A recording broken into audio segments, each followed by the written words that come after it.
Македонија е се поблиску до Европската Унија и до НАТО. Повод за ова и за уште многу други прашања поврзани со Европската Унија е амбасадорот на Словенија во Македонија, господинот Милан Јазбец. Добре дојдовте. Добар ден, ме весели да сум с вами. Амбасадоре, пред се, ќе ви се заблагодарам на одвоеното време што сте овде гостин во Студио 1, но би сакал низ ова интервју да ве водам градуално пред да стигнеме до она што Македонија добива од НАТО и од ЕУ. Пристигнавте во Македонија во еден тензичен период, 2016 година, период на политички препукувања и политичка криза на која што можеби се надзираше крајот. Меѓутоа, како една држава како Македонија, која што беше аспирант за НАТО и за ЕУ, каде го загуби својот пат и како се врати на евроинтегративниот колосек? Па, добар дан још еден пут ту. Ево, ја населам на балканском есперанто. Научил сам да разумем македонски док сам бил во војсци у Штипа, нисам научил да говорим, па неću да експериментишем, можда боле овако. Pa vidite, evo, Makedonija i Slovenija posle raspada Jugoslavije praktički su počeli sa istih polazišta, ali onda bila sudbina jedne i druge države dosta različita i ja bih sad teško rekao zašto baš je bilo ovako, ali mislim da je nekako bio izgubljen taj momentum koji je taj neki driving force. Znate, treba imaš neki momentum koji te tera dalje i kojeg ponekad ni ne možeš da se utarasiš. Evo, recimo, to je možda jedna opšta impresija. Mi smo ušli u neformalne pregovore sa Europskom unijom odmah na početku. 1995. potpisan je taj ugovor o pridruživanju i onda smo bili 10 godina u procesu koji je bio vrlo zahtjevan i non stop. Znate, uvijek smo imali osjećaj kao da nas neko tera i to je bilo dobro.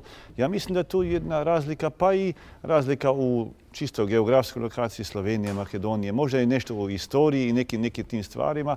Tako da, ali mislim da je sad pre svega bitno jedno. Ovo što se u Makedoniji dešava posljednjih godinu dana, pre svega u mjesecu junu ove godine, to su fenomenalni pomaci napred ne samo u političkom diplomatskom smislu, nego u smislu čitave strukture društva i onoga što je potrebno Evropskoj uniji, NATO i čitavom kontinentu. Znači, Makedonija se sad našla, ajde možemo da kažemo, preko noći u samom fokusu evropskog integracionog procesa i to je bitno.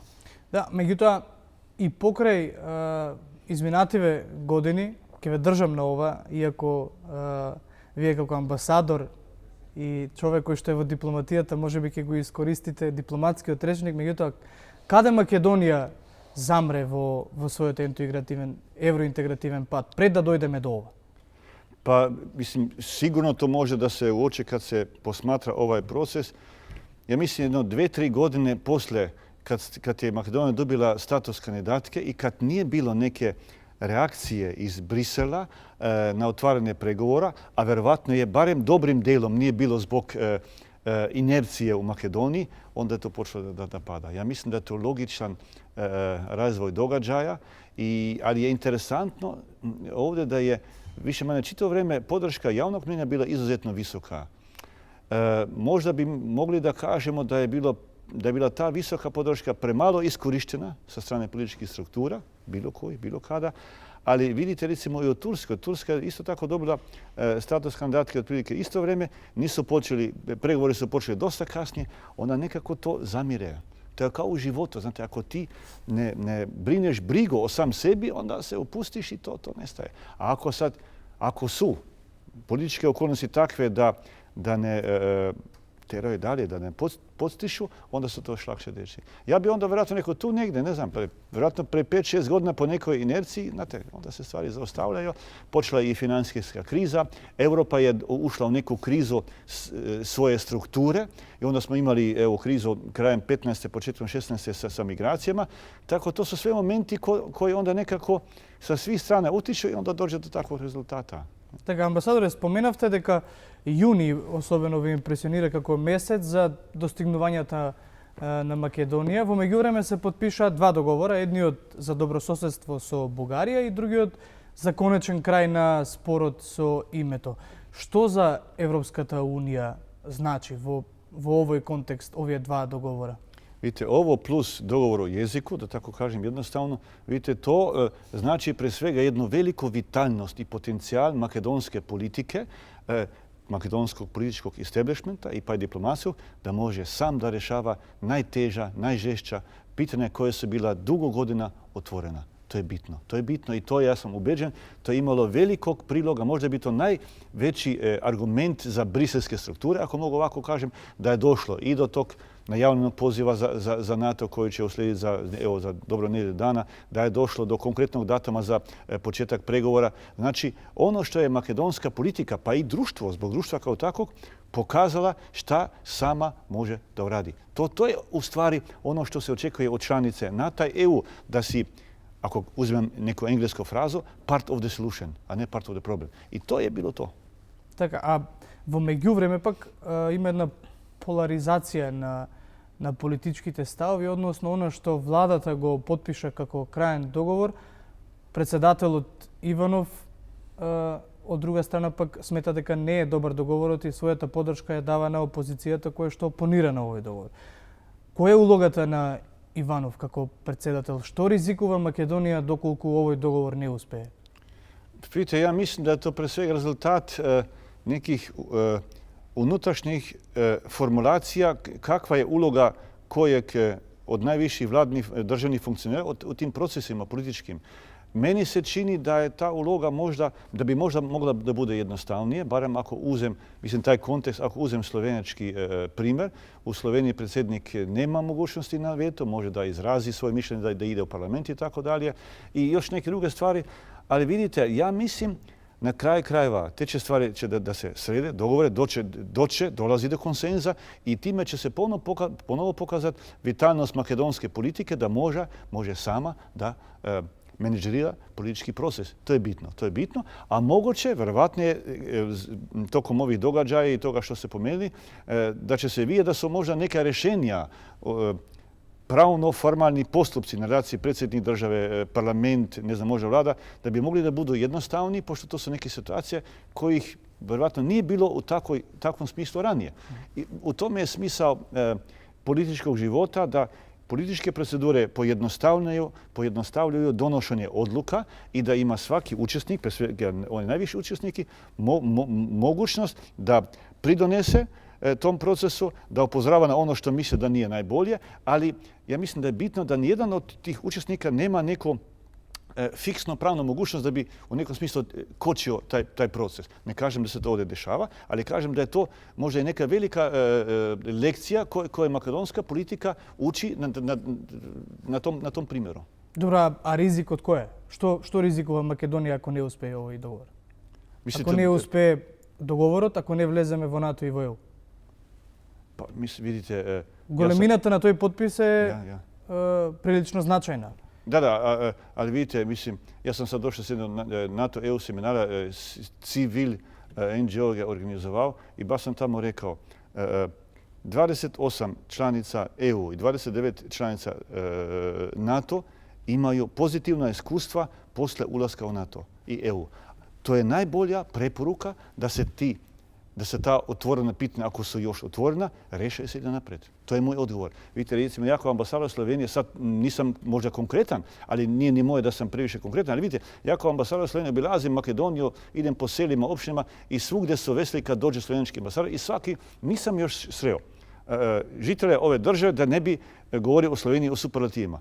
Znači, ako je to tako, onda je najbolje da Makedonija punom snagom ide slovenskim putem. Mi smo imali probleme unutrašnje i neke različite poglede, ali smo nekako to smogli, idemo dalje. To je moja poruka i naše iskustvo, slovenačko iskustvo. A nije to samo naše iskustvo opet. Ne? Така. А во овој контекст, кога зборуваме за Европската Унија, неизбежно е да се спомене дека и таму во моментов има турбуленции, особено во поглед на мигрантската политика и тоа Германија држи една теза, Австрија држи друга теза.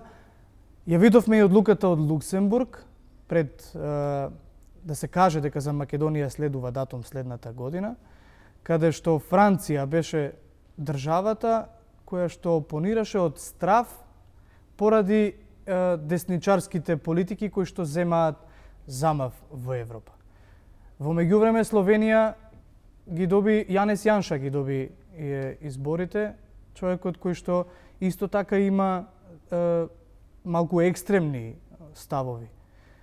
Која е конзистентноста која што Словенија ќе ја дава на Македонија во овој поглед?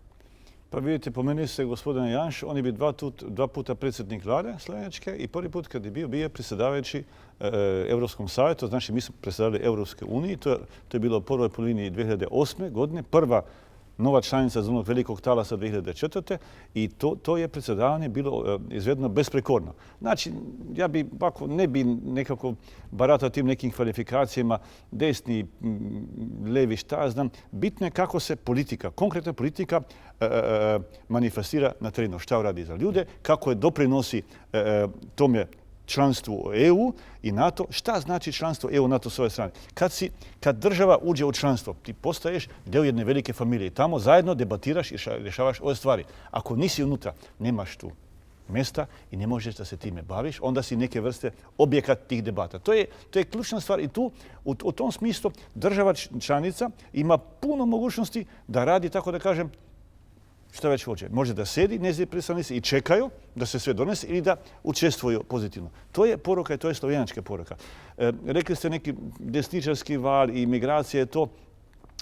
Pa vidite, ja mislim da je to, dobro, to je u prirodi politike s jedne strane, s druge strane ovim turbulencijama, promjenama puno doprinose pre svega socijalni mediji, jer je za njih ono atraktivno što odstupa od neke prakse.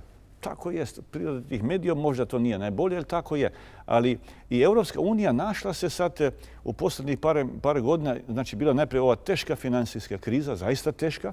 Slovenija se jedva se spasila i onda došla ta migraciona kriza ili više neki taj navalj migranata, niko nije očekivao tako enormne brojke i to je stavilo Europsku uniju kao strukturu, kao sistem na jedan veliki test. To je bio prvi put ovako u istoriji Europske unije da se suočio sa takvim testom.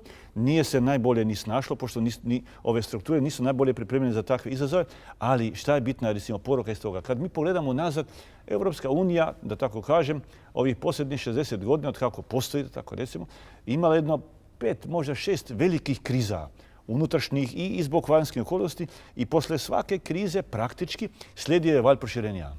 To je poruka. To je poruka, znači, kriza treba da se rešava sa nekom percepcijom proširenja i tu je sad Makedonija zbog toga u fokusu evropske i svjetske politike. Ja mislim da ne postoji, siguran sam da ne postoji u široj Europi država koja bi imala toliko visokih međunarodnih posjeta kao Makedonija. Znači, to znači Makedonija u fokusu, tu se dešava puno stvari i to treba da se iskoristi. I sad politika, vidite, leva, desna, ne znam kakva, ima neke svoje poruke, ali ja mislim da je tu trend jasan. Došlo je do dogovora, posle 3 decenije, to je velika stvar. Znači, u to vreme bili su rođeni ljudi koji ne znaju kako je bila ranije. I njima treba to da se te kaže i da se ide dalje. I Slovenija bila je objekat 2 blokade za vreme učlanjivanja i to smo prošli. Mi smo promijenili ustav ranije nego što je bilo potrebno. Imali smo referendum za ulazak u NATO, EU, ali što kažem, to je deo procesa da ideš dalje. Ideš ka prosperitetu, stabilnosti, bezbednosti. To je Europska unija, to je NATO, ali taj proces, jasno, nije jednostavan. Vrlo zahtjevan. Recimo, ako uzmemo pregovori EU država kandidatka, recimo Makedonija, imamo jedno 36 poglavlja, znači za svako poglavlje treba država da formira tim oko, recimo, 10 eksperata političara. Onda svaki taj tim ima jedno, ne znam, 20 možda eksperata koji će to da podržavaju. Znači, to znači 600-700 ljudi koji će se tima baviti. Znači, s jedne strane, ja mislim da je dobro da je početak pregovora za Makedoniju sljedećeg juna, da se može to sve da se pripremi, s jedne strane, jer to je velika stvar. Mislim, nemate vi preveliko eksperta, nismo ih ni imali, a s druge strane, evo sad, posle samita NATO sljedeće nedelje, počne taj pregovori o učlanjivanju i to će biti veliki projekat. To su odgovori na te probleme, na te dileme, a politika ide dalje i treba da ima u vidu dobrobit ljudi kao takvih. To je to. I tu su različiti pogledi, a na kraju je jasno. Evo, ja sam danas slušao na toj debati u civilu, na početak 90-ih, sve političke partije su branio, podržale su taj projekat, članstvo EU i NATO. I to je to. Значи, ако добро ве слушав, тоа значи дека политиката на Европската Унија не се менува сразмерно со тоа што може би политичкото раководство на една држава самото би одлучувало. Односно, политиката, поддршката од Словенија би останала конзистентна. Ako naš, jasno, vidite, podrška Slovenije ovih decenija, pa ranije bili u prošloj državi, pa i kontakti između Slovenije, Makedonaca i sad između države, ti kontakti odnosi su odlični. Slovenija potpuno razume, shvaća položaj Makedonije, podrška je jasna, bezuslovna, tako je bila, tako će i ostati, jer to je korisno za sve, za Makedoniju, za Sloveniju, za regiju. Tu u tim pitanjima u Sloveniji najmanje 20 godina, možda čak i više, nema razlike između određenih političkih partija. Nema. Jer to ti onda s jedne strane donosi iskustvo. Kad smo mi se učlanivali, znači svaka nam je bila podrška vrlo strahovito dragocena.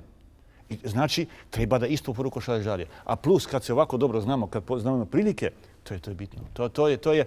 To je sigurno ovako. Tu nema nikakve dvojbe.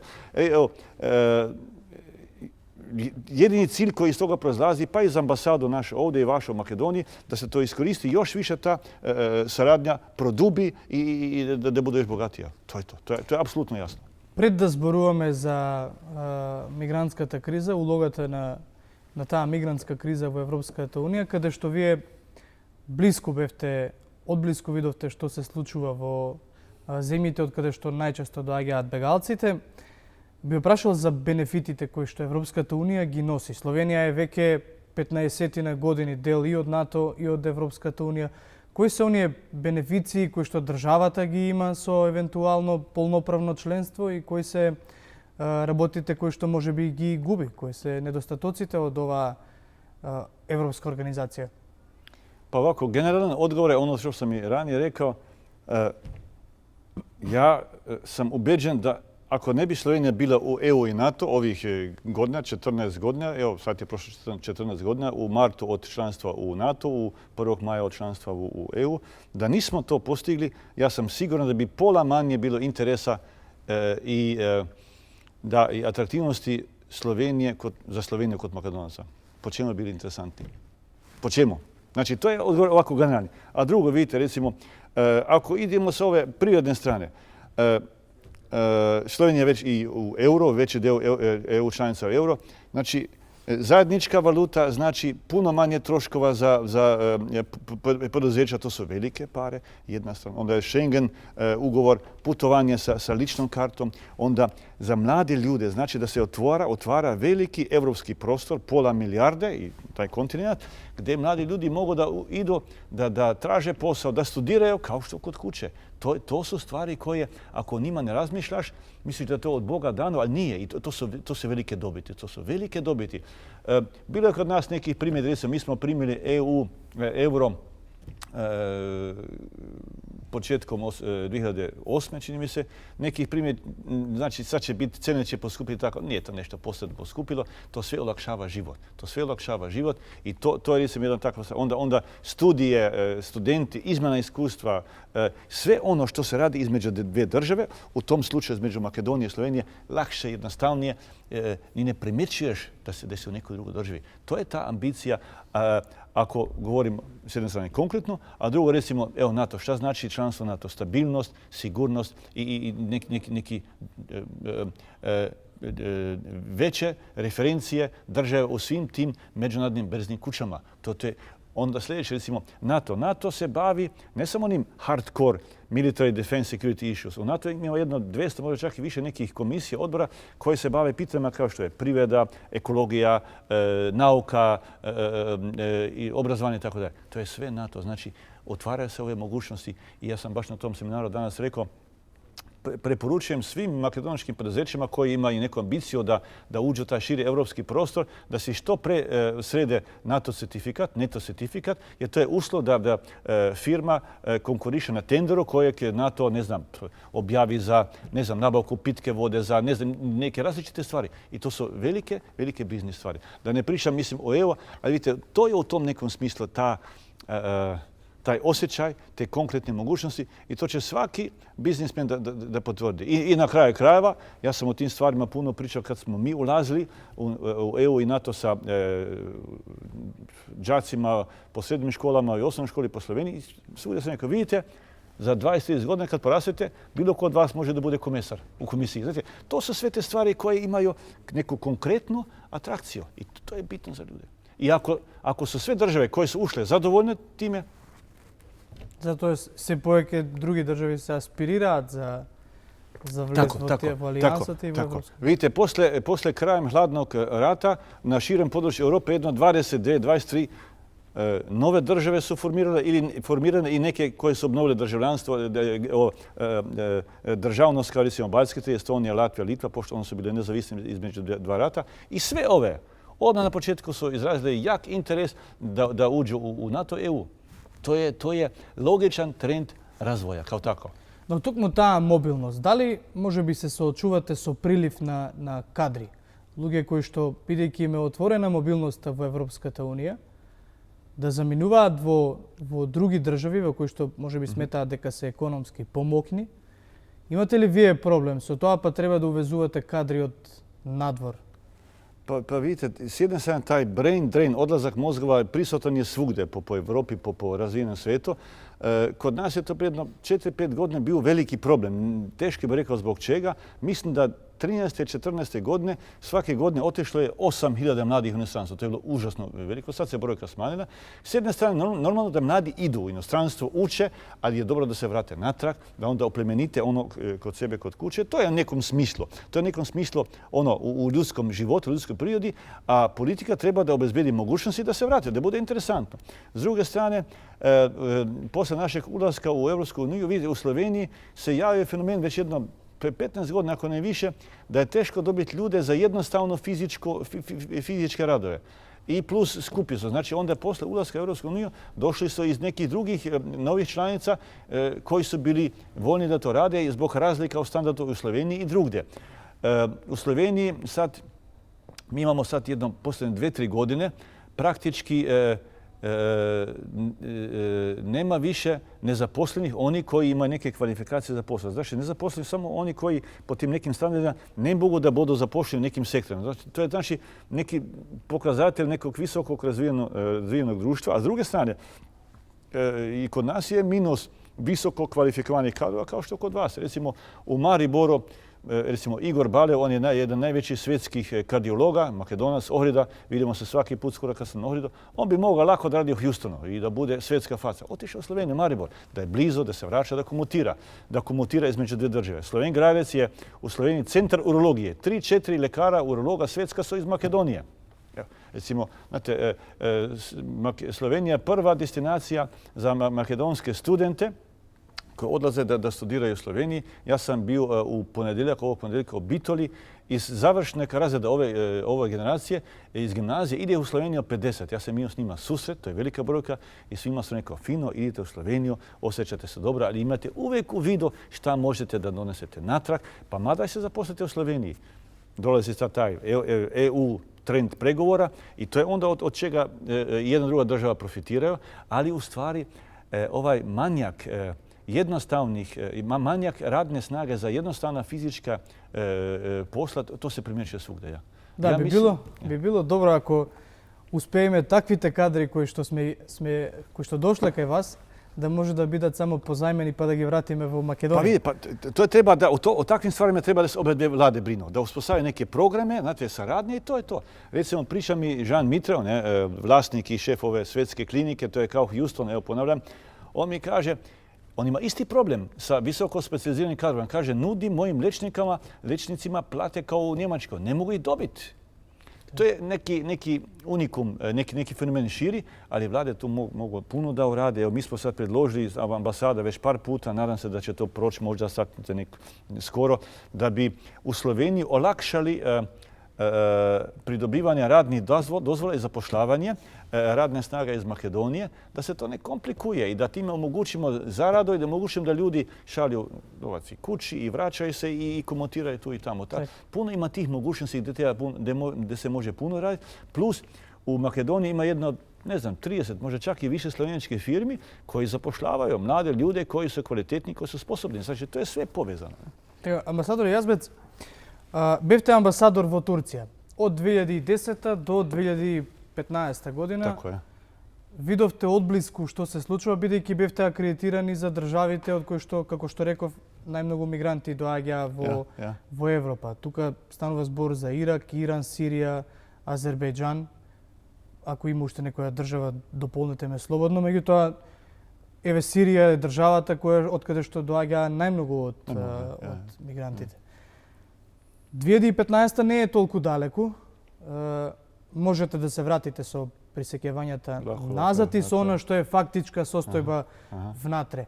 Има ли опасност од еден нов бран на миграции низ Европа, која што прави поделби помеѓу политиките во државите во Европската Унија? Нема. Јас сум од тоа убеđен, мада дипломата, амбасадор не би никад смео да каже нешто убеđен. Јас сум убеđен да се то не може поновити, не да се нече, не може се. Видите, јас сам се вратио из Турске у среду 28. августа 15. Следеće у петак иза тога почеле се да долазе те масовне бројке емиграната.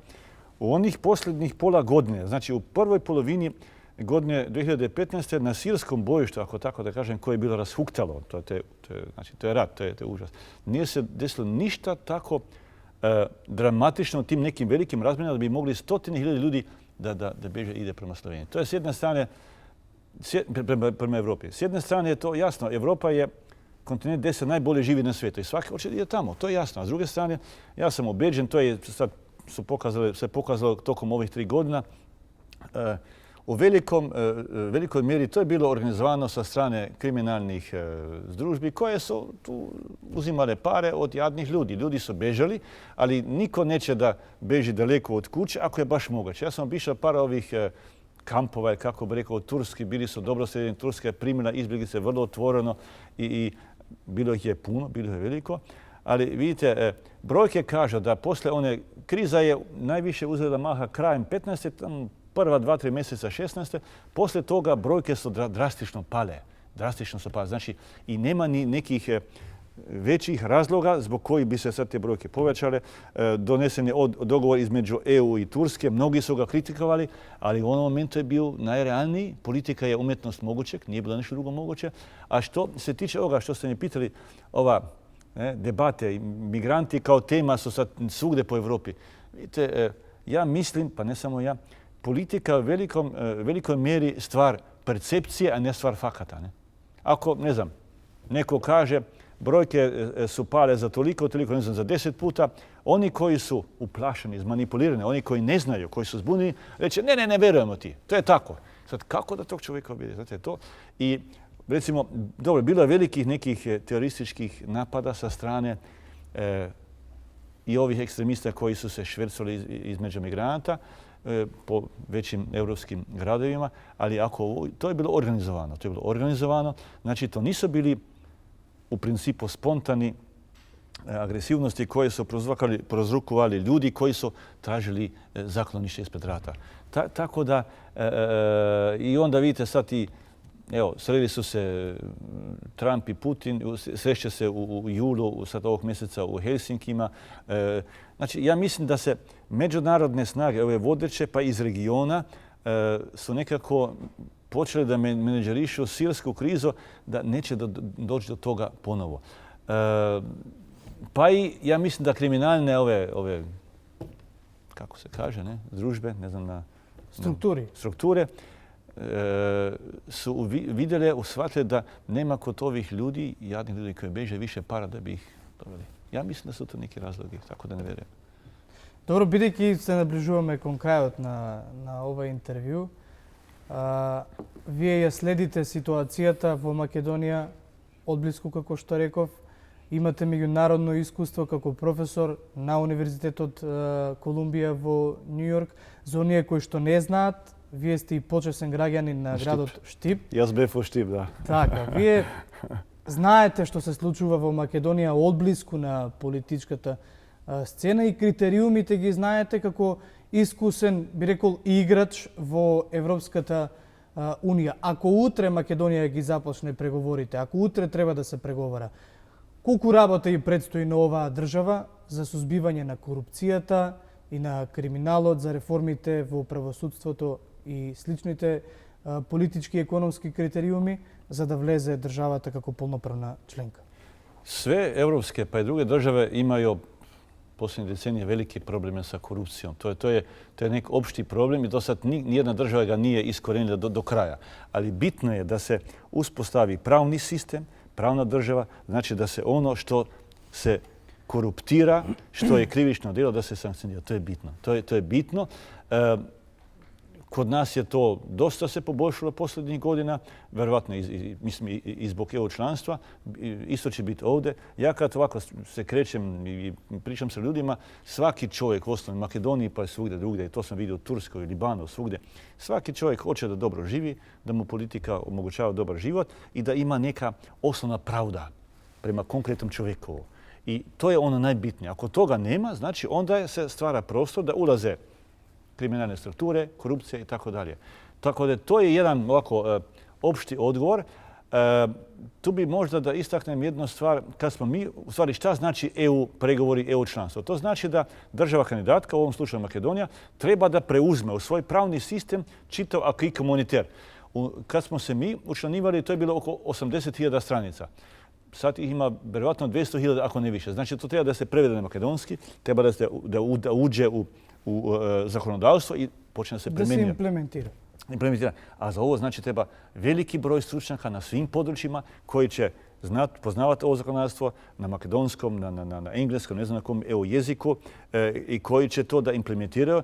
I znači potrebno je puno rada, ali to je način kako se ulazi u EU. I moje osjećaj, ljudi, bilo gdje s njima pričam, jedno veliko olakšanje posle tog najavljenog poziva za članstvo u NATO, posle tog datuma i neke jasne, konkretne perspektive kod ljudi. Ja sam siguran kad politika nastavi sa konkretnim implementacijom, rezultatom tega, a morat će da nastavi, je šta su pregovori. Iz Brisela dolaze eksperti i pitaju šta je s ovim, šta je s ovim. Tu nema dobližuvanje na zakonodavstvo. Znači to te onda natraje i to je konkretan, koristan proces. A ponavljam, ubeđen sam da ljudi kao takvi hoću promenu na bolje. Svugdje. Zašto ne bi tu, ne? Да, амбасадор, ви благодарам на одвоеното време и што бевте гостин во Студио 1. Ова е практика на Студио 1, политички трилер на македонски јазик. Меѓутоа, слушајќи ве како зборувате балкански есперанто, верувам дека и оваа книга ќе ви биде лесна за Odlično. Mogu samo ja da kažem još jednu stvar. Evo, ova je moja knjiga koja je izašla posle kad sam ja završio kao državni sekretar na odbrani. Security and Diplomacy in the Western Balkans. Tu su moji najznačajniji prilozi iz debata koje sam imao. I na korice sam stavio, znate, kvadrat i krug. To je kao neka nemoguća rešiva enačba, formula. Ovo što sad makedonska politika radi posljednjih mjesec dana, vi ste našli rješenje za ovo. I to je najbitnije. I zbog toga treba da si dali optimizam. Благодарам puno za knjigu. Ви благодарам sada. Кратка пауза и се враќаме со останатите предвидени содржини во денешното издание на Студио 1.